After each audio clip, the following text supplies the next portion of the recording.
الحمدللہ رب العالمین والصلاة والسلام علی محمد الامین فاعوذ باللہ من الشیطان الرجیم بسم اللہ الرحمن الرحیم۔ خواتین و حضرات، یہ سورہ نساء کی آیت 92 ہے جس سے ہم درس کی ابتدا کر رہے ہیں۔ اس سے پہلے یہ مضمون تھا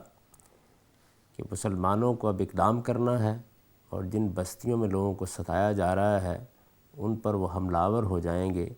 اس میں جو مسائل پیش آ سکتے تھے ان کا ذکر کر دیا۔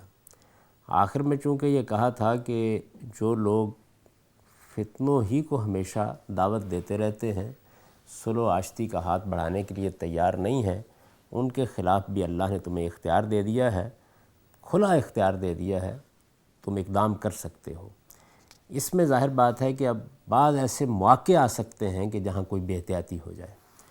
تو ارشاد فرمایا کہ یہ جو ہم نے حکم دیا ہے اس پر عمل پیرا ہوتے ہوئے کوئی بے احتیاطی نہیں ہونی چاہیے۔ چنانچہ وَمَا كَانَ لِمُؤْمِنٍ أَن يَقْتُلَ مُؤْمِنًا إِلَّا خَطَأً، یعنی کسی مسلمان کے لیے جائز نہیں ہے کہ وہ کسی دوسرے مسلمان کو قتل کر دے، ہاں غلطی سے ایسا ہو جائے تو یہ ایک الگ بات ہے۔ قتل خطا اس کو کہتے ہیں، یعنی یہ تو نہیں ہوا کہ جانتے بوجھتے کسی کے خلاف اقدام کر دیا۔ پیچھے جو ہدایات کر دی گئی ہیں اس میں مسلمان محتاط ہی ہوں گے، لیکن اس کا امکان ہے کہ کوئی ایسا معاملہ ہو جائے، تو ہدایت فرمائی کہ بے احتیاطی تو کسی حال میں نہیں ہونی چاہیے۔ جنگ ہے، جنگ میں بہرحال اس طرح کے معاملات ہو سکتے ہیں، تو اگر کوئی کسی کو قتل کر دیتا ہے اور یہ قتل غلطی سے ہو جاتا ہے، یعنی یہ تو کسی طرح بھی جائز نہیں ہے کہ کسی مسلمان کو، یعنی اب چونکہ یہاں پر جو مسئلہ زیر بحث ہے وہ عام قتل کا نہیں ہے زیر بحث، بلکہ ایک ایسا اقدام کیا جا رہا ہے جس میں منکرین تو مباح الدم ہیں، واجب القتل ہو چکے ہیں، ان کو تو قتل کرنا ہے۔ ان کی بستیوں میں مسلمان ہیں اور ان مسلمانوں میں بھی مختلف طرح کے لوگ ہیں، تو ان میں سے جو ہدایات دی جا رہی ہیں اس سب کچھ کے باوجود چونکہ اس کا امکان ہے کہ کوئی مسلمان غلطی سے قتل ہو جائے تو اس کا حکم بیان کر دیے۔ تو ارشاد فرمایا کہ کوئی بے احتیاطی نہیں ہونی چاہیے،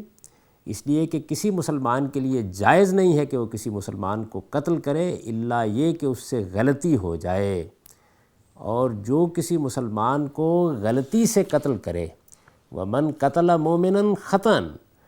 اس کے ذمے کیا ہے؟ فَتَحْرِيرُ رَقَبَةٍ مُؤْمِنَةٍ، اس کے ذمے ہے کہ ایک مسلمان کو غلامی سے آزاد کرے۔ یعنی اگر کسی سے یہ جرم ہو جاتا ہے جانتے بوجھتے تو کوئی سوال نہیں ہے کسی مسلمان کو قتل کر دینے کا،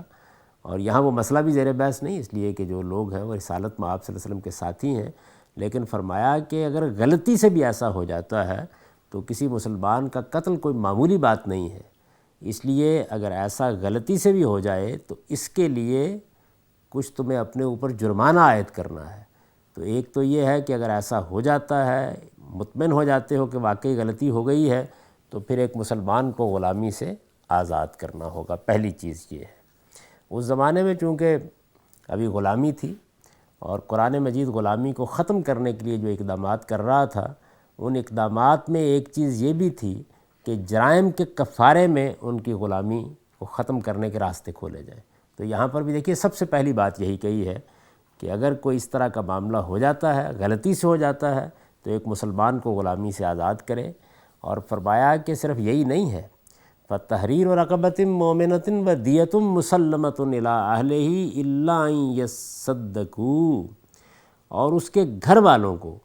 مقتول کے گھر والوں کو خوب بہا ادا کرے، یعنی وہ بھی دینا پڑے گا، اگرچہ غلطی سے ہوا یہ معاملہ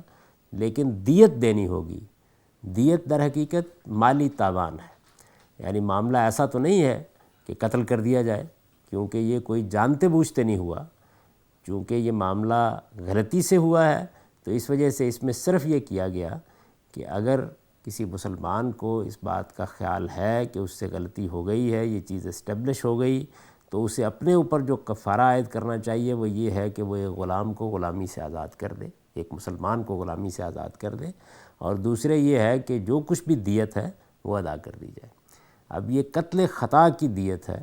جس کو پھر ایک پورے قانون کی صورت حاصل ہو گئی کہ اگر کسی جگہ بھی کسی مسلمان کا قتل ہو جاتا ہے تو اس میں یہ ذمہ داری ہے کہ خون بہا بہرحال ادا کیا جائے گا، خواہ وہ غلطی سے ہوا ہے۔ اگر غلطی سے نہیں ہوا تو پھر تو قصاص کا معاملہ ہوگا، جانتے بوجھتے ہوا ہے، غلطی سے ہوا ہے تو پھر یہ ادا کیا جائے گا۔ اس میں یہ سوال پیدا ہوتا ہے کہ یہ کتنا ہوگا؟ تو قرآن مجید نے یہاں جو الفاظ استعمال کیے ہیں، ان الفاظ سے واضح ہے کہ جو کچھ بھی کسی معاشرے کے اندر مانا ہوا بس اس کو اختیار کر لینا چاہیے۔ یعنی یہاں پر بھی الفاظ یہی ہیں، اور جہاں پر قصاص کا ذکر کیا ہے وہاں پر بھی چونکہ اس کی گنجائش رکھی ہے کہ اگر مقتول کے ورثہ معاف کر دیتے ہیں، ریاست کا نظم بھی مطمئن ہو جاتا ہے کہ معافی ہو سکتی ہے، عدالت بھی اتفاق کر لیتی ہے، تو اس طرح کے موقع کے اوپر پھر دیت پہ معاملہ ہو سکتا ہے۔ تو وہاں الفاظ یہ استعمال کیے ہیں کہ اگر ایسا معاملہ ہو جاتا ہے تو فاتباع بالمعروف، پھر اس معاملے کی پیروی دستور کے مطابق ہونی چاہیے، یعنی جو سوسائٹی میں دستور ہے، رواج ہے۔ چنانچہ میرا نقطہ نظر یہی ہے کہ دیت کی کوئی مقدار نہیں مقرر کی گئی، دیت یا خون بہا کی کوئی مقدار نہیں مقرر کی گئی، اس معاملے کو معاشرے کے دستور اور رواج پر چھوڑ دیا گیا ہے۔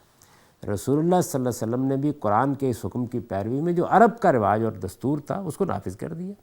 کسی بھی سوسائٹی کے اندر کوئی بھی رواج ہو سکتا ہے، کوئی بھی دستور ہو سکتا ہے، تبدیل بھی ہو سکتا ہے، اور اگر کسی جگہ کوئی دستور نہیں ہے تو کسی معاشرے کے اندر جو قانون سازی کے ادارے ہوں گے وہ کوئی کمپنسیشن کے لیے رقم مقرر بھی کر سکتے ہیں۔ تو جو مقرر کر دی جائے، یعنی معاشرے میں اگر پہلے سے کوئی رائج ہے، معلوم معروف ہے، یا کوئی رقم مقرر کر دی گئی ہے، جو بھی ہو، ہمارے ہاں بھی اس طرح کی قانون سازی ہوئی ہے، تو وہ ادا کر دی جائے۔ اس کا جو سب سے زیادہ اطلاق ہوتا ہے وہ ہمارے ہاں جو سڑکوں کے اوپر ٹریفک چل رہی ہوتی ہے اس کے ایکسیڈنٹس پر ہے۔ یعنی اگر اس میں بھی غلطی سے کوئی قتل ہو جاتا ہے، کوئی آدمی مر جاتا ہے، تو یہی قانون ہے جس کا اطلاق ہوگا۔ یعنی آدمی کو اپنے اوپر کفارہ بھی عائد کرنا ہوگا اور اس کے ساتھ اسے دیت بھی دینی ہوگی، اور اس کے لیے ریاست قانون سازی کر سکتی ہے کہ یہ اتنی ذمہ داری ہے جو آدمی پر ڈال دی جائے گی۔ یہاں خاص ایک موقع ہے جس وجہ سے یہ مسئلہ زیر بحث آ گیا ہے، یعنی اقدام کیا جا رہا ہے، اس میں اس کا امکان ہے کہ ساری احتیاط کے باوجود غلطی سے کوئی قتل ہو جائے، تو اس میں بتایا گیا کہ ایک تو غلام آزاد کرو اور دوسرے دیت دو۔ ہاں البتہ کوئی آدمی معاف کر دیتا ہے، یعنی مقتول کے وارث معاف کر دو، کہتے ہیں کہ ٹھیک ہے، ہمیں بھی اندازہ ہو گیا کہ غلطی سے ایسا معاملہ ہوا ہے تو ہم معاف کر رہے ہیں، تو فرمایا کہ پھر ٹھیک ہے۔ لیکن اگر وہ معاف نہیں کرتے اور وہ دیت کا تقاضا کرتے ہیں تو جو معروف دیت ہے، جو معاشرے میں رائج ہے، جو دستور کے مطابق ہے، وہ ادا کیا جائے۔ فَإِن كَانَ مِن قَوْمٍ عَدُوٍّ لَكُمْ وَهُوَ مُؤْمِنٌ فَتَحْرِيرُ رَقَبَةٍ مُؤْمِنَةٍ، پھر اگر مقتول کسی دشمن قوم سے تعلق رکھتا ہو مگر مسلمان ہو، یعنی ایک تو یہ ہے کہ اپنے ہی لوگوں میں سے کسی آدمی کو غلطی سے قتل کر بیٹھے، ایک یہ ہے کہ وہ دشمن قوم کے ساتھ جن کے خلاف اقدام کیا جا رہا ہے ان سے متعلق ہے، ابھی وہی ہے لیکن مسلمان ہے، تو اس صورت میں کیا ہوگا؟ فرمایا کہ اس صورت میں یہ ہوگا کہ فَتَحْرِيرُ رَقَبَةٍ مُؤْمِنَةٍ، تو ایک مسلمان کو غلامی سے آزاد کر دینا ہی کافی ہوگا۔ یعنی اب کفارہ تو ہوگا، دیت نہیں ہوگی۔ وہ اگر اس قوم سے تعلق رکھتا ہے تو پھر کوئی ذمہ داری دیت کی نہیں ہے، پھر صرف یہی کافی ہے کہ اپنے اوپر کفارہ عائد کرو کہ تم سے بہرحال غلطی ہوئی ہے اس معاملے میں۔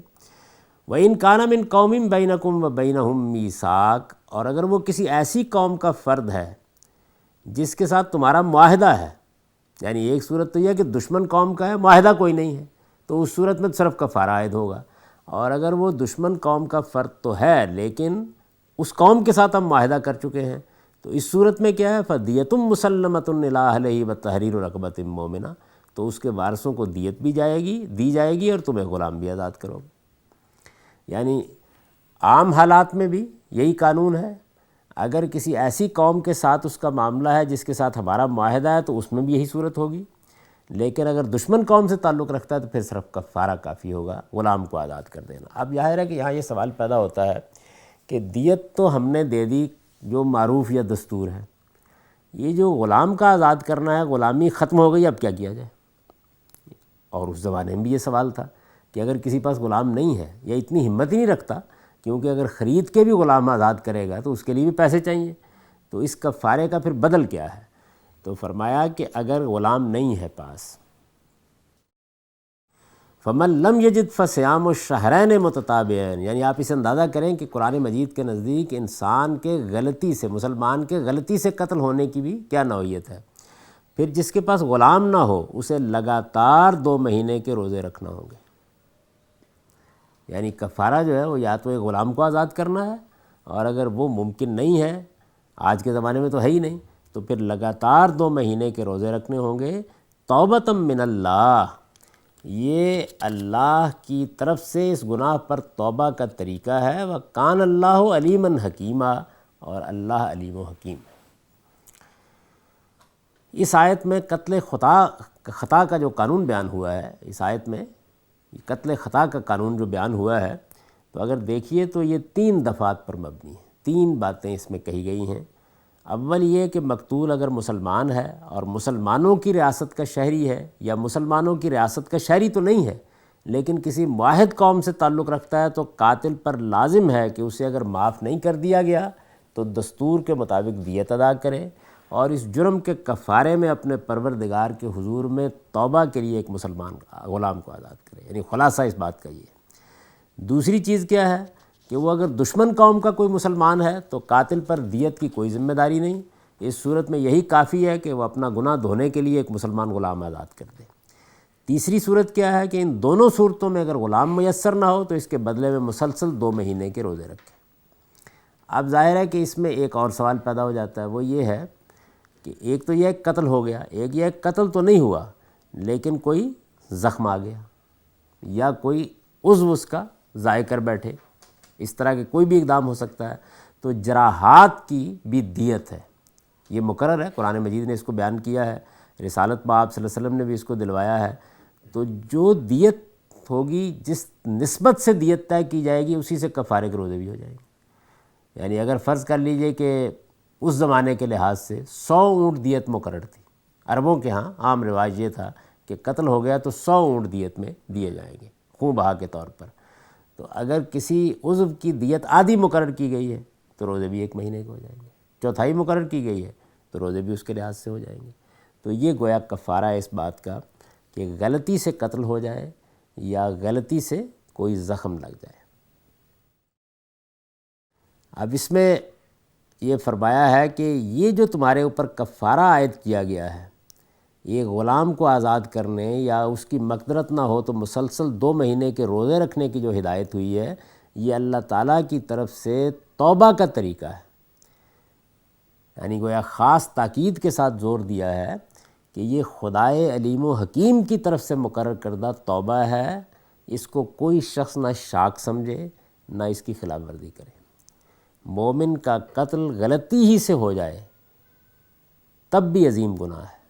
اور اس گناہ کو دھونے کے لیے صرف خون بہا کافی نہیں ہے بلکہ غلام بھی آزاد کیا جائے، اور اگر اس کی مقدرت نہ ہو تو لگاتار 2 مہینے کے روزے رکھے جائیں تاکہ دل پر ہر داغ جو اس گناہ کا لگ گیا ہے وہ دھل جائے۔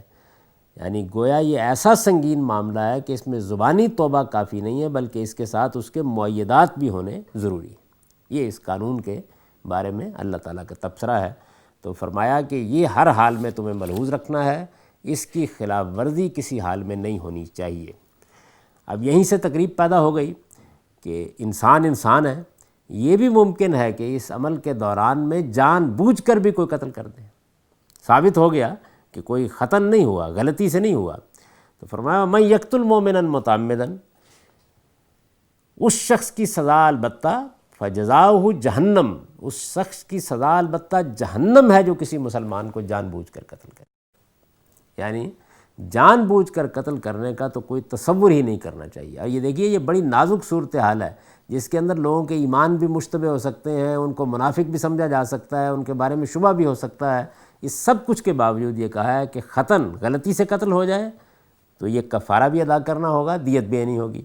اور اگر جانتے بوجھتے قتل کر دیا ہے تو پھر کیا ہے، پھر یہ سمجھ لو کہ جو کسی مسلمان کو جان بوجھ کر قتل کرے اس کی سزا جہنم ہے، اور جہنم بھی کیسی، خالداً فیہا، وہ اس میں ہمیشہ رہے گا، وغضب اللہ علیہ، اس پر اللہ کا غضب ہے، ولعنہ، اور اللہ نے اس پر لعنت کی ہے، وأعد لہ عذابا عظیما، اور اس کے لیے اس نے بڑا سخت عذاب تیار کر رکھا۔ یعنی اس سے آگے کوئی الفاظ نہیں ہو سکتے۔ یہ کسی مسلمان کو جان بوجھ کر قتل کر دیا ہے تو اس کی سزا یہ ہے۔ اسی سے اندازہ کر لیں کہ ہم مسلمان اللہ تعالیٰ کے مقابلے میں کتنے جری ہو چکے ہیں۔ معمولی مذہبی اختلافات پر اپنے نقطہ نظر کی ترویج کے لیے نہایت اطمینان سے کہتے ہیں کہ ہم نے جو بے گناہوں کو مار دیا ہے وہ جنت میں چلے جائیں گے۔ وہ تو جنت میں چلے جائیں گے، لیکن سوال یہ ہے کہ جنہوں نے اس قتل کا ارتکاب کیا وہ کہاں جائیں گے؟ یہ قرآن نے یہ بتایا ہے، اور یہ صحابہ کرام کی جماعت ہے، یعنی آپ اندازہ کر لیجئے حق پر کھڑے ہیں، لیکن اس دوران میں بھی اگر کسی مسلمان کو جانتے بوجھتے قتل کر دیا ہے، خطاً غلطی سے قتل کیا ہے، اس کے اوپر بھی کفارہ عائد کیا ہے، اس کے لیے بھی ایک خون بہا اور دیت کا قانون رکھا ہے۔ اور اگر جانتے بوجھتے ایسا کیا ہے تو فرمایا کہ ایک تو اب جہنم ہے، اور پھر ابدی جہنم، گویا ایک قاتل میں اور ایک منکر حق میں جو خدا سے سرکش ہو گیا، سزا کے لحاظ سے کوئی فرق نہیں رہا، اس کے لیے بھی ابدی جہنم، وہ بھی اللہ کے غضب کا مستحق، اس پر بھی اللہ کی لعنت، اس کے لیے بھی شدید عذاب اس کے لیے۔ اس سے اندازہ کیا جا سکتا ہے کہ یہ کتنا غیر معمولی جرم ہے۔ یہ جو سزا ہے اس کی سنگینی جس طرح قرآن نے بیان کی ہے، اس کو سمجھنے کے لیے اس چیز کو ملحوظ رکھنا چاہیے کہ ایک مسلمان کا دوسرے مسلمان پر سب سے بڑا حق اس کی جان کا احترام ہے۔ کوئی مسلمان اگر دوسرے مسلمان کی جان لے لیتا ہے تو اس کا مطلب کیا ہے؟ اس کا مطلب یہ ہے کہ حقوق العباد میں سے اس نے سب سے بڑے حق کو تلف کر دیا ہے، جس کی تلافی اور اصلاح کی بھی کوئی شکل باقی نہیں رہی، اس لیے کہ جس شخص کے حق کو اس نے تلف کیا وہ دنیا سے رخصت ہو چکا، اور حقوق العباد کی اصلاح کے لیے تلافی مافات ناگزیر ہے۔ یعنی جب بھی کوئی حق تلف ہو جائے گا کسی کا تو اس میں صرف توبہ کا لفظ ادا کر دینا کافی نہیں ہے، آپ کو وہ حق ادا کرنا پڑے گا۔ اگر کسی کا مال کھایا ہے، کسی کے پلاٹ پر قبضہ کر لیا ہے، کسی سے رشوت لے لی ہے، کسی کو ستایا ہے، تو اتنا کافی نہیں ہے کہ آپ نے کہا اچھا میں نے توبہ کر لی، اس کی تلافی کرنی ناگزیر ہے۔ پھر اس کا ایک اور پہلو بھی بڑا اہم ہے، وہ یہ کہ یہ ایک ایسے مسلمان کے قتل کا معاملہ یہاں زیر بحث ہے جو دارالکفر اور دارالحرب میں گرے ہوئے ہونے کی وجہ سے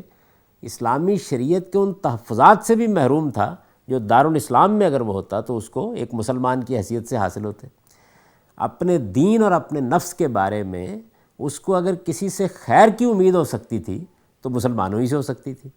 اب مسلمان اگر اس کی مدد کرنے کے لیے نکلے اور انہوں نے کسی مسلمان کو قتل کر دیا، اور وہ بھی عمداً قتل کر دیا، اور ایسی جگہ پر جہاں اس کو قانون کی حفاظت بھی حاصل نہیں ہے، تو اس طرح کے مقتول سے بڑھ کر کوئی مظلوم نہیں ہو سکتا، اور اس قاتل سے بڑھ کر کوئی ظالم نہیں ہو سکتا۔ تو اس وجہ سے پوری سختی کے ساتھ اس جرم کی سنگینی اللہ تعالیٰ نے واضح کی ہے، اور یہ بتایا ہے کہ کسی حال میں بھی اس کا ارتکاب نہیں ہونا چاہیے۔ اگر ارتکاب کیا ہے تو اچھی طرح سمجھ لو کہ اس کی سزا وہی ہے جو بدترین منکرین حق کے لیے قرآن میں بیان ہوئی ہے، یعنی اللہ تعالیٰ کے مقابلے میں جو لوگ استکبار کا رویہ اختیار کر لیں ان کی جو سزا ہے وہی سزا اس شخص کی ہے جس نے جانتے بوجھتے کسی مسلمان کو قتل کر دیا۔ یا ایھا الذین آمنوا اذا ضربتم فی سبیل اللہ، ایمان والو جب تم اللہ کی راہ میں اس جنگ کے لیے نکلو تو فتبینوا ولا تقولوا لمن القی علیکم السلام لست مومنا، تو کسی اقدام سے پہلے تحقیق کر لیا کرو، اور جو تمہیں سلام کرے اسے یہ نہ کہا کرو کہ تم مسلمان نہیں ہو۔ یہ شروع کیا تھا نا وہاں سے کہ جو سلام کرے اس کا جواب بہتر طریقے سے دو، تو اب اس کو کھول دیا ہے کہ یہ کیوں کہا گیا تھا۔ اس لیے کہا گیا تھا کہ کسی بھی اقدام سے پہلے تحقیق ضروری ہے، اور اگر تحقیق کر لی ہے تم نے تو اچھی بات ہے، لیکن اگر تحقیق کا موقع نہیں ہے تو پھر جو آدمی بھی اپنے اسلام کا اظہار کر رہا ہے اس کے ظاہر پر اس کو مان لو، کسی کو یہ مت کہو کہ تم مومن نہیں ہو۔ تبتغون عرض الحیات الدنیا فعند اللہ مغانم کثیرہ، اس کا شدید اندیشہ تھا کہ بستیوں میں مال غنیمت کی طلب میں لوگ اس طرح کے لوگوں کے اسلام کو قبول کرنے سے انکار کر دیں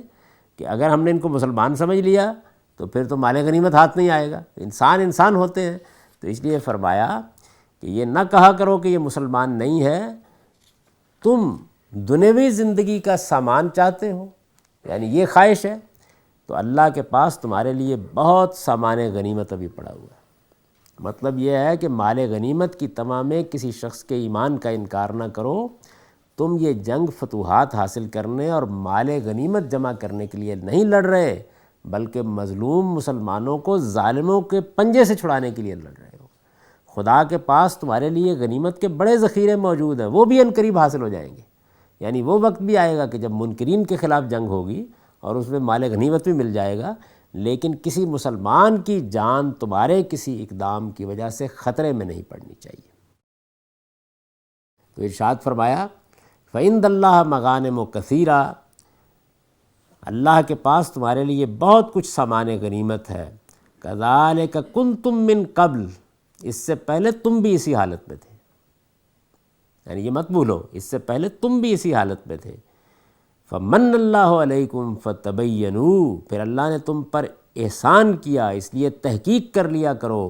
إِنَّ اللَّهَ كَانَ بِمَا تَعْمَلُونَ خَبِيرًا، اللہ خوب جانتا ہے جو کچھ تم کرتے ہو۔ یعنی بڑا زور دے کے بار بار کہا کہ ہر حال میں تحقیق کرو، کوئی غلط اقدام نہیں ہونا چاہیے، اور اگر پھر پہلے بتا دیا کہ کوئی غلطی سے ہو گیا ہے غلط اقدام تو اس کا بھی تمہیں کفارہ ادا کرنا ہوگا، اس کی بھی دیت دینی ہوگی، اور اگر جانتے بوجھتے ایسا کیا ہے تو بتا دیا کہ اس کی سزا انتہائی سخت ہے، وہ انتہائی سنگین جرم ہے۔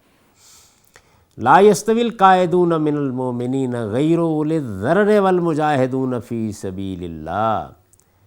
اس جنگ کے لیے نکلو اس لیے کہ مسلمانوں میں سے جو لوگ کسی معذوری کے بغیر گھروں میں بیٹھے رہیں اور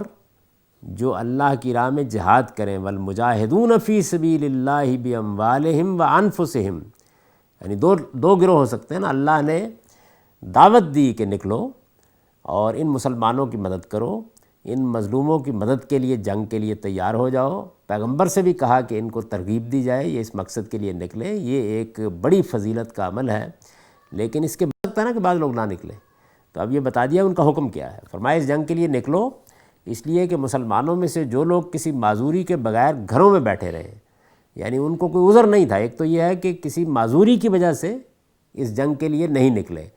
اس معذوری کے بغیر گھر میں بیٹھے رہے، تو وہ اور جو اپنے جان و مال سے اللہ کی راہ میں جہاد کریں، فرمایا دونوں برابر نہیں ہو سکتے، دونوں کا درجہ مرتبہ برابر نہیں ہے۔ فضل اللہ المجاہدین باموالہم وانفسہم، اللہ نے بیٹھنے والوں پر جان و مال سے جہاد کرنے والوں کو ایک درجہ فضیلت دی ہے۔ یہ معلوم ہو گیا کہ اس موقع کے اوپر کوئی نفیر عام نہیں کی جا رہی، یعنی یہ نہیں کہا جا رہا کہ ہر آدمی اس کے لیے نکل کھڑا ہو، دعوت دی جا رہی ہے، اور جب دعوت دی جاتی ہے تو جو لوگ لبیک کہیں گے ان کے لیے ایک درجہ فضیلت کا ہے، جنہوں نے لبیک نہیں کہی گھروں میں بیٹھے رہے ہیں وہ بہرحال مجرم نہیں ہو گئے اگر وہ بغیر کسی عذر کے بھی بیٹھے رہے۔ ایک تو عذر ہے تو پھر تو ظاہر ہے کہ درجے میں بھی کوئی فرق نہیں ہے، لیکن بغیر کسی عذر کے بھی اگر بیٹھے رہے ہیں تو فرمایا کہ اب یہ برابر تو نہیں ہوں گے درجے کے لحاظ سے، لیکن یہ جرم نہیں ہے، بلکہ آگے دیکھیے کیا کہا، فضل اللہ المجاہدین باموالہم وانفسہم علی القاعدین درجہ، اللہ نے بیٹھنے والوں پر جان و مال سے جہاد کرنے والوں کو ایک درجہ فضیلت دی ہے۔ وَكُلًّا وَعَدَ اللَّهُ الْحُسْنَى، اس میں شبہ نہیں کہ ان میں سے ہر ایک کے لیے اللہ نے بھلائی کا وعدہ فرمایا، یعنی وعدہ دونوں سے بھلائی کا ہے، کسی کو مجرم نہیں قرار دیا۔ تو اس سے معلوم ہوا کہ اگر نفیر عام نہ ہو تو پھر جہاد فضیلت کی چیز ہوتی ہے، یعنی پھر یہ کوئی جرم نہیں بن جاتا اگر نہیں نکلا آدمی۔ نفیر عام کا مطلب کیا ہے کہ ایک ایک شخص کو بلا لیا گیا ہے، پوری قوم کو بلا لیا گیا ہے، تو اس صورت میں تو یقیناً ایک بڑا جرم ہو جائے گا، لیکن عام حالات میں یہ فضیلت کی چیز ہے۔ وَكُلًّا وَعَدَ اللَّهُ الْحُسْنَى، یعنی اللہ نے دونوں گروہوں سے اچھا وعدہ کیا ہے۔ وَفَضَّلَ اللَّهُ الْمُجَاهِدِينَ عَلَى الْقَاعِدِينَ أَجْرًا عَظِيمًا، لیکن مجاہدین کو اللہ نے بیٹھے رہنے والوں پر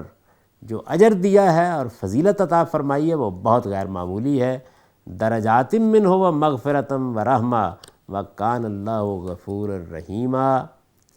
اس کی طرف سے درجے اور مغفرت اور رحمت، اور اللہ بخشنے والا ہے، اس کی شفقت ابدی ہے۔ یہ مظلوم مسلمانوں کی مدد کے لیے ایک مرتبہ پھر جہاد کی ترغیب دی ہے۔ یہ میں عرض کر چکا کہ نفیر عام کا موقع نہیں تھا، اس لیے وضاحت کر دی ہے کہ اس کی حیثیت ایک درجہ فضیلت کی ہے۔ سچے مسلمان اگر کسی عذر معقول کے بغیر بھی اس کے لیے نہیں اٹھیں گے تو جہاد کے اجر عظیم سے تو یقیناً محروم ہوں گے، مگر خدا کا وعدہ ان سے بھی اچھا ہے، وہ جہاد سے جی چرانے والے منافق نہیں ہیں، لہٰذا اپنے اخلاص اور حسن عمل کا اجر ضرور پائیں گے۔ تو یہ بتا دیا، لیکن اجر کیا بیان کیا ہے کہ جو لوگ اس موقع پر بھی نکلیں گے اللہ نے ان کے لیے جو وعدے فرمائے ہوئے ہیں وہ کیا ہیں، درجات بھی، مغفرت بھی، رحمت بھی، اور ایک اجر عظیم ہے جس کی فضیلت اللہ تعالیٰ نے ان کو دی ہے۔ یہ معاملہ بالکل واضح ہے کہ اس درجے کا یہ کام ہے، لیکن اللہ کے وعدے دونوں سے اچھے ہیں، اور اللہ تعالیٰ ان کو بھی بخشنے والا ہے کہ جو اس موقع پر نہیں اٹھے ان پر بھی اس کی عنایت ہوگی، تاہم فضیلت اور درجے میں دونوں کا کوئی مقابلہ نہیں۔ ان الذین توفاہم الملائکۃ ظالمی انفسہم۔ اب ظاہر ہے کہ یہ موقع ہے کہ جس میں یہ اقدام کیا جا رہا ہے، اس طریقے سے جہاد کا حکم دیا جا رہا ہے۔ پیچھے بیان ہو چکا تھا کہ جو لوگ مسلمان ہو چکے ہیں ان کے لیے اصل چیز یہ ہے کہ وہ ہجرت کر کے آ جائیں، تاکہ اس طرح کا اشتباہ پیدا ہی نہ ہو ان کے بارے میں۔ تو اب یہ فرمایا کہ اس موقع پر بھی جو لوگ ان بستیوں سے نکلنے کے لیے تیار نہیں ہیں جہاں انہیں دین کے لیے ستایا جا رہا ہے، ایک طرف تو مسلمانوں کو حکم دیا جا رہا ہے کہ تم ان مظلوموں کی مدد کے لیے نکلو، دوسری طرف ان مظلوموں سے تقاضا کیا جا رہا ہے کہ تم ان بستیوں سے نکل کے ہجرت کر کے آ جاؤ کیونکہ تمہارے لیے جگہ موجود ہے۔ تو اگر ہجرت کر کے تم آ جاؤ گے تو اس صورتحال سے دوچار نہیں ہونا پڑے گا۔ تو اب گویا جو صورتحال بنی وہ یہ ہے کہ ایک تو وہ لوگ ہیں کہ جن کو دعوت دی گئی کہ ہجرت کر کے آ جائیے، وہ ہجرت کر کے آ جائیں گے، تو اس طرح پرسیکیوشن سے اور مذہبی جبر سے نجات پا لیں گے۔ ایک یہ ہے کہ ہجرت کر کے لوگ آنے کے لیے تیار نہیں ہیں، تو ہجرت کر کے آنے کے لیے تیار نہیں جو لوگ ہیں ان کی بھی دو صورتیں ہو سکتی ہیں، ایک یہ کہ معذوری مجبوری میں پھنسے ہوئے ہیں، اور ایک یہ کہ جان بوجھ کے بیٹھے ہوئے ہیں۔ تو اس کا بھی حکم بیان کر دیا، فرمایا کہ اس موقع پر جب کہ یہ حکم دیا جا رہا ہے جو لوگ ان بستیوں سے نکلنے کے لیے تیار نہیں جہاں انہیں دین کے لیے ستایا جا رہا ہے، انہیں صاف صاف بتا دیا جائے کہ جن لوگوں کی جان فرشتے اس حال میں قبض کریں گے کہ اپنے ایمان کو خطرے میں ڈال کے وہ اپنی جانوں پر ظلم ڈال رہے تھے۔ ان الذین توفاہم الملائکۃ ظالمی انفسہم قالوا فیم کنتم، تو وہ فرشتے ان سے پوچھیں گے کہ تم یہ کس حال میں پڑے رہے، کیوں تم پرسیکیوشن کا نشانہ بنے رہے، کیوں چھوڑ کر نہیں گئے ان بستیوں کو، یعنی کیا وجہ ہوئی؟ اللہ کا پیغمبر موجود، مدینہ کی ریاست موجود، تمہیں بلایا جا رہا تھا، کیوں نہیں نکلے یہاں سے؟ اور وہ جواب میں کہیں گے قالوا کنا مستضعفین فی الارض، وہ جواب دیں گے کہ ہم تو اس ملک میں بالکل بے بس تھے۔ قالوا الم تکن ارض اللہ واسعہ، فرشتے جواب میں کہیں گے کیا خدا کی زمین وسیع نہیں تھی فتہاجروا فیہا، کہ تم اس میں ہجرت کر جاتے۔ فاولئک مأواہم جہنم وساءت مصیرا، فرمایا یہی لوگ ہیں جن کا ٹھکانہ جہنم ہے اور وہ کیا ہی برا ٹھکانہ ہے۔ ظاہر ہے کہ یہ وعید ہے ان لوگوں کو جو اس موقع پر نہیں نکلے۔ کیا صورتحال ہے؟ اللہ کا پیغمبر موجود ہے، دعوت دی جا رہی ہے، دارالاسلام موجود ہے، اس موقع پر حق و باطل کی کشمکش برپا ہے، لوگ اپنے مفادات کی خاطر وہاں سے نکلنے کے لیے تیار نہیں ہوئے اور مسلمانوں کو بہرحال بلا رہے ہیں کہ ہماری مدد کریں، تو فرما دیا کہ نہیں، اللہ کے ہاں پھر ان کا ایمان بھی قابل قبول نہیں ہوگا۔ یہ گویا ایک طرح کی منافقت ہے جس کے اوپر تبصرہ کیا گیا، اور یہ بتا دیا ہے کہ جب اس طرح کی صورتحال پیدا ہو کہ اللہ کے پیغمبر کی طرف سے بلایا جا رہا ہو اور ہجرت کے لیے جگہ بھی موجود ہو، اور پھر کوئی آدمی اپنے ایمان کو خطرے میں ڈال کر وہاں پڑا رہے، تو پھر اس کو معلوم ہونا چاہیے کہ اللہ کو اس کی کوئی پرواہ میں نہیں ہے۔ فرمایا یہی لوگ ہیں جن کا ٹھکانہ جہنم ہے اور وہ کیا ہی برا ٹھکانہ ہے۔ فاولئک مأواہم جہنم وساءت مصیرا الا المستضعفین من الرجال، ہاں وہ مرد والنساء اور عورتیں والولدان اور بچے جو فی الواقع بے بس ہیں، لا یستطیعون حیلۃ ولا یہتدون سبیلا، نہ کوئی تدبیر کر سکتے ہیں نہ راستہ پاتے ہیں۔ فاولئک عسی اللہ ان یعفو عنہم، ان کے لیے توقع ہے کہ اللہ ان سے درگزر فرمائے۔ وکان اللہ عفوا غفورا، بے شک اللہ معاف کرنے والا اور درگزر فرمانے والا ہے۔ ومن یہاجر فی سبیل اللہ، فرمایا یہ لوگ گھروں سے نکلیں اور مطمئن رہیں کہ جو اللہ کی راہ میں ہجرت کرے گا، یجد فی الارض مراغما کثیرا وسعا، وہ زمین میں پناہ کے لیے بڑے ٹھکانے اور بڑی گنجائش پائے گا۔ ومن یخرج من بیتہ مہاجرا الی اللہ، اور جو اپنے گھر سے اللہ اور اس کے رسول کی طرف ہجرت کے لیے نکلے، ثم یدرکہ الموت، پھر اسے موت آ جائے، فقد وقع اجرہ علی اللہ، تو اس کا اجر اللہ اور اس کے ذمے واجب ہو گیا۔ وکان اللہ غفور الرحیم، اور اللہ بخشنے والا ہے، اس کی شفقت ابدی ہے۔ یہ اس موقع کے اوپر ہجرت کا حکم بیان ہوا ہے جب کہ اللہ اور رسول کی طرف بلایا جا رہا تھا، اس موقع پر اس کی کیا فضیلت تھی، لوگوں کو کیوں نکلنا ضروری تھا، اس کو قرآن نے یہاں واضح کر دیا اور یہ بتا دیا ہے کہ اگر وہ پرسیکیوشن کا نشانہ بن رہے ہیں، ان پر جبر کیا جا رہا ہے، تو اس میں کوئی اگر ان کے پاس عذر ہے، ضعیف ہیں، بے بس ہیں، راستہ نہیں پاتے، تو یہ الگ بات ہے۔ لیکن اگر خدا کی زمین بھی وسیع تھی، نکلنے کے راستے بھی موجود تھے، تو پھر ایمان کو خطرے میں ڈال کے وہاں ان کے لیے رہنا جائز نہیں تھا۔ ان آیتوں سے واضح ہے کہ بندہ مومن کے لیے اگر کسی جگہ اپنے پروردگار کی عبادت پر قائم رہنا جان جوکھم کا کام بن جائے، اسے دین کے لیے ستایا جائے، یہاں تک کہ اپنے اسلام کو ظاہر کرنا ہی اس کے لیے ممکن نہ رہے، تو ایمان کا تقاضا ہے کہ اس جگہ کو چھوڑ کر وہ کسی ایسے مقام کی طرف منتقل ہو جائے جہاں وہ علانیہ اپنے دین پر عمل پیرا ہو سکے۔ یعنی جہاں کہیں بھی پرسیکیوشن ہو یا اس طرح کی صورت ہو، نکل سکتے ہیں تو پھر وہاں سے نکل جانا چاہیے۔ تو یہ بات اس سے معلوم ہوتی ہے، لیکن جو اس میں وعید سنائی گئی ہے، وہ وعید اصل میں اس خاص موقع کی ہے جس میں اللہ کا پیغمبر بلا رہا تھا، راستے صاف تھے، دارالاسلام موجود تھا، اور ان کو دعوت دی جا رہی تھی کہ اس دارالاسلام میں آ جاؤ۔ اس موقع پر جن لوگوں نے منافقت کا طریقہ اختیار کیا، گریز اور فرار کی راہیں تلاش کیں، ان کو نہایت سختی کے ساتھ بتا دیا گیا ہے کہ اس میں معافی کا کوئی امکان نہیں ہے، یعنی یہ پھر ناقابل معافی جرم بن جائے گا۔ وہ کریں گے کیا؟ پرسیکیوشن کے نتیجے میں ایمان کو ظاہر نہیں کریں گے، دین کے فرائض ادا نہیں کریں گے، اور عذر یہ پیش کر رہے ہوں گے کہ ہمارے اوپر بہت جبر ہو رہا تھا، فرمایا راستہ کھلا تھا، اس میں تو کوئی عذر کی بات نہیں تھی۔ اگر کوئی عذر ہے تو وہ اللہ ضرور قبول کرے گا، اس لیے کہ اللہ معاف کرنے والا ہے، لیکن اگر کوئی عذر نہیں ہے تو پھر تم نے ایک غلط کام کا ارتکاب کیا ہے، اس کی سزا تم کو بھگتنی پڑے گی۔ ان آیات کا سادہ ترجمہ سن لیجئے۔ ارشاد فرمایا ہے، لیکن کوئی بے احتیاطی نہیں ہونی چاہیے، اس لیے کہ کسی مسلمان کے لیے جائز نہیں ہے کہ وہ کسی مسلمان کو قتل کرے الا یہ کہ اس سے غلطی ہو جائے، اور جو کسی مسلمان کو غلطی سے قتل کرے اس کے ذمے ہے کہ ایک مسلمان کو غلامی سے آزاد کرے اور اس کے گھر والوں کو خون بہا دے، الا یہ کہ وہ معاف کر دیں۔ پھر اگر مقتول کسی دشمن قوم سے تعلق رکھتا ہو مگر مسلمان ہو تو ایک مسلمان کو غلامی سے آزاد کر دینا ہی کافی ہے، اور اگر وہ کسی ایسی قوم کا فرد ہے جس کے ساتھ تمہارا معاہدہ ہے تو اس کے باعثوں کو دیت بھی دی جائے گی اور تم ایک غلام بھی آزاد کرو گے۔ پھر جس کے پاس غلام نہ ہو اسے لگاتار 2 مہینے کے روزے رکھنا ہوں گے۔ یہ اللہ کی طرف سے اس گناہ پر توبہ کا طریقہ ہے، اور اللہ علیم و حکیم ہے۔ اس شخص کی سزا البتہ جہنم ہے جو کسی مسلمان کو جان بوجھ کر قتل کرے، وہ اس میں ہمیشہ رہے گا، اس پر اللہ کا غضب اور اس کی لعنت ہے، اور اس کے لیے اس نے بڑا سخت عذاب تیار کر رکھا ہے۔ ایمان والو، جب تم اللہ کی راہ میں اس جنگ کے لیے نکلو تو کسی اقدام سے پہلے تحقیق کر لیا کرو، اور جو تمہیں سلام کرے اسے یہ نہ کہا کرو کہ تم مسلمان نہیں ہو۔ تم دنیوی زندگی کا ساز و سامان چاہتے ہو تو اللہ کے پاس تمہارے لیے بہت کچھ سامان غنیمت ہے، اس سے پہلے تم بھی اسی حالت میں تھے، پھر اللہ نے تم پر احسان کیا، اس لیے تحقیق کر لیا کرو، اللہ خوب جانتا ہے جو کچھ تم کرتے ہو۔ اس جنگ کے لیے نکلو اس لیے کہ مسلمانوں میں سے جو لوگ کسی معذوری کے بغیر گھروں میں بیٹھے رہیں اور جو اپنے جان و مال سے اللہ کی راہ میں جہاد کریں، دونوں برابر نہیں ہیں۔ اللہ نے بیٹھنے والوں پر جان و مال سے جہاد کرنے والوں کو ایک درجہ فضیلت دی ہے، اس میں شبہ نہیں کہ ان میں سے ہر ایک کے لیے اللہ نے بھلائی کا وعدہ فرمایا ہے،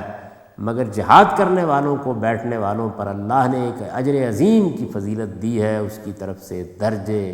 اور مغفرت اور رحمت، اور اللہ بخشنے والا ہے، اس کی شفقت ابدی ہے۔ اس موقع پر بھی جو لوگ ان بستیوں سے نکلنے کے لیے تیار نہیں ہیں جہاں انہیں دین کے لیے ستایا جا رہا ہے، انہیں بتاؤ ہے پیغمبر کہ جن لوگوں کی جان فرشتے اس حال میں قبض کریں گے کہ اپنے ایمان کو خطرے میں ڈال کر وہ اپنی جان پر ظلم کر رہے تھے، ان سے وہ پوچھیں گے کہ یہ تم کس حال میں پڑے رہے؟ وہ جواب دیں گے کہ ہم تو اس ملک میں بالکل بے بس تھے۔ فرشتے کہیں گے کیا خدا کی زمین ایسی وسیع نہ تھی کہ تم اس میں ہجرت کر جاتے؟ یہی لوگ ہیں جن کا ٹھکانہ جہنم ہے، اور وہ کیا ہی برا ٹھکانہ ہے۔ ہاں، وہ مرد، عورتیں اور بچے جو فی الواقع بے بس ہیں اور نہ کوئی تدبیر کر سکتے ہیں، نہ راستہ پاتے ہیں، ان کے لیے توقع ہے کہ اللہ ان سے درگزر فرمائے۔ بے شک اللہ معاف کرنے والا اور درگزر فرمانے والا ہے۔ یہ گھروں سے نکلیں اور مطمئن رہیں کہ جو اللہ کی راہ میں ہجرت کرے گا وہ زمین میں پناہ کے لیے بڑے ٹھکانے اور بڑی گنجائش پائے گا۔ اور جو اپنے گھر سے اللہ اور اس کے رسول کی طرف ہجرت کے لیے نکلے پھر اسے موت آ جائے تو اس کا اجر اللہ کے ذمے واجب ہو گیا، اور اللہ بخشنے والا ہے، اس کی شفقت ابدی ہے۔ اقول قولی ھذا واستغفر اللہ لی ولکم ولسائر